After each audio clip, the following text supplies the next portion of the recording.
જય માતાજી જય શ્રી રામ ને આજ છે અમારા માટે એક ખુશીનો દિવસ છે, બરાબર? તો આપણે કે પેલા મારા મમ્મીના ને મારા પપ્પાના આશીર્વાદ લીધી પછી હું તમને કહું, બરાબર છે?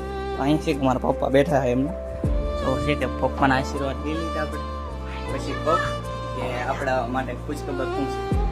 અહીં જો મારા મમ્મી બેઠા અહીં કામ કરે છે, જો ભાઈટું બનાવે છે. તો છે કે મારા મમ્મીના આશીર્વાદ લઈ લીધા આપણે છે કે જવાનું છે પેલા મેડી હાજીનું હું કહું તમને.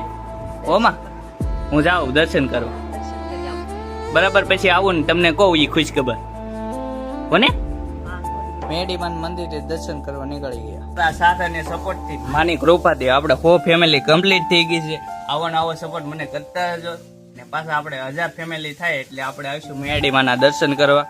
કોમેન્ટમાં જે માં મેલડી લખતા રહેજો. મેડીમાન દર્શન કરીને માં હે કે આટલા જણા હે કે મારા ફેમિલી થઈ ગયા, તો આપણે તમે શું કહેવા માંગશો? માન દાદા તમારી રક્ષા કરતા રહે ને તમે ભીડિયામાં સપોર્ટ કરતા રહે. જો તો હે કે ફાઇનલી જો આવી રીતનું મારા મમ્મીને બહુ બોલતા ન આવડે, આપણે તો વિડીયો બનાવતા હોય આપણને બોલતા આવડે, તો તમે પણ સપોર્ટ કરતા રહેજો ને માન દાદા તમને બધા ખુશ રાખે.